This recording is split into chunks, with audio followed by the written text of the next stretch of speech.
हड्डी टूट गई और टूटकर बिल्कुल चूर हो गई। तो ऐसे में डॉक्टर उसको कैसे सही करते हैं, चलो जानते हैं। सबसे पहले इंसान को एनेस्थीसिया देकर बेहोश कर दिया जाता है ताकि उसको दर्द ना हो। सबसे पहले डॉक्टर इस टांग के ऊपर कट लगाकर जहां से हड्डी टूटी होती है उसके बाहर में कट लगाकर पूरी हड्डी को ही बाहर निकाल लेते हैं और फिर घुटने के ऊपर और टांग की साइड में होल किए जाते हैं और फिर इंट्रामेडुलरी रोड को इस तरीके से टांग की हड्डी के बीच में डाल दिया जाता है और फिर इस इंट्रामेडुलरी रोड को नट लगाकर इस तरीके से फिक्स कर दिया जाता है ताकि ये कभी भी हिले ना। और फिर हड्डी के ऊपर होल करके एक वायर को इसमें से बाहर निकाला जाता है और फिर एक ring circular fix narrator machine को टांग के ऊपर लगा दिया जाता है और इन वायर को उसके साथ में कनेक्ट कर दिया जाता है।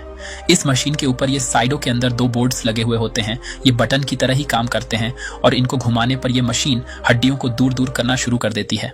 और फिर जो चोट लगने की वजह से हड्डियां आरी टेढ़ी हो गई थी और आपस में फंस गई थी, उनको इसकी मदद से दूर करके सीधा कर दिया जाता है और फिर कुछ ही दिनों में हड्डी उग जाती है। मरने के बाद डॉक्टर कैसे पता करते हैं कि उस इंसान की मौत किस टाइम पे हुई? मरने के बाद में डेड बॉडी में बहुत सारे चेंजेस आते हैं, जैसे कि बॉडी का ठंडा पड़ना और बॉडी पार्ट्स का कड़क हो जाना, जिसके बाद बॉडी पार्ट्स को हिलाना मुश्किल हो जाता है।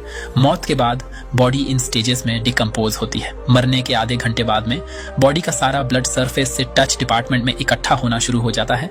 फिर 1 घंटे बाद में बॉडी रिलैक्स हो जाती है, जिससे मुंह के खुलने और हाथों के जमीन से टच हो जाने जैसी चीजें होती हैं। मरने के 3 घंटे बाद तक बॉडी गर्म होती है और फिर बॉडी ठंडी होनी शुरू हो जाती है।